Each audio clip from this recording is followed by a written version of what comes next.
Hi, I'm JC Pohl. I'm here on the road with Stephanie Lerner. She's actually our Teen Truth School counselor, so if you read her blogs through my emails or through our websites, this is her. You get to meet her in person.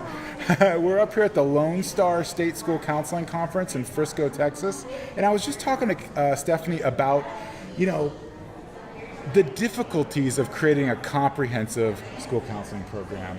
At a high school or middle school level, there are so many things going on, and Stephanie, a lot of the schools I visit, it's hard. The counselors are doing so many different things. They're doing testing, they're doing scheduling, they're doing administrative things. I mean, you've been around working at the middle school level now for a while. What are some things that you think counselors should be doing to really build that comprehensive model on campus? Well, I think to start with would be to find out what the model is. So if you're in Texas, we have a really great comprehensive school counseling model that is actually being revamped right now. So the new version's coming out, but in the meantime, you can use the older version, and it spells out very clearly what is the role of the school counselor, what the school counselor is supposed to be doing. So I think the first step is to get very familiar with that, and you can just download it, off the internet.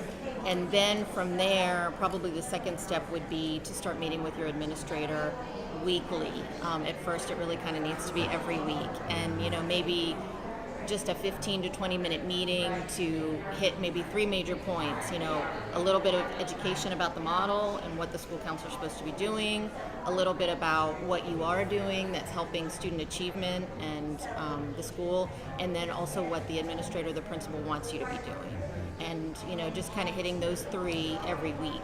Yeah, and tell me a little bit, you were actually sharing with me just before, why is there such a disconnect sometimes between administrators and counselors? You were mentioning how, they learn a lot about what teachers are doing and different things, but they don't really learn a lot about school counselors. Yeah. What do you kind of see? Well, I think that in their training program, my husband right now is actually going through an educational administrative master's with Lerner. And I think that there just isn't enough in their program to teach them the role of the school counselor. And of course I understand that because they probably have many, many different things they need to learn. But I just don't think that they learn very much about it. I know with my husband, anytime he has something in his schoolwork where he has to talk about counseling or scheduling or something like that, he'll ask me. So he's not getting a lot of guidance on it, no pun intended. Yeah, that's great. And this is so important because having an empowered school counselor really helps drive school culture. It helps drive guidance around all these social emotional issues. And we know that obviously helps attendance and grades and all that kind of stuff as well. But one of the things I feel that's really important that you were alluding to earlier as well is with regards to counselor burnout. So many counselors I sometimes see on the internet, on some of the groups, the Facebook groups, I feel like they're getting beat down a little bit.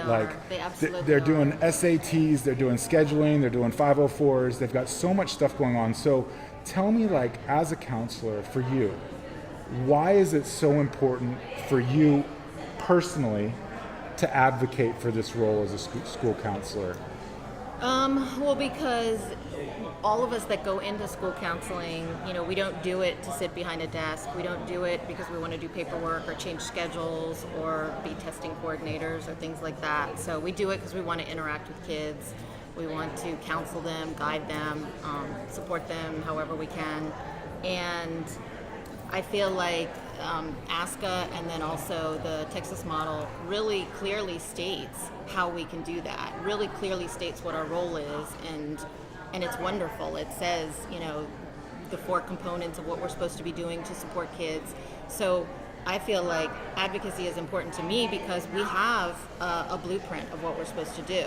So I just want to keep telling everybody about it so that we can actually work the blueprint. Right. So. And that blueprint, what I'm hearing is it really helps your heart feel better too. Yeah, I mean, it helps you personally. It's a good, it's a wonderful model, both ASCA's and the state of Texas's, which is very close to ASCA. It's a wonderful model, and it's, if we can just follow it, then we're doing exactly what school counselors should be doing. Very cool.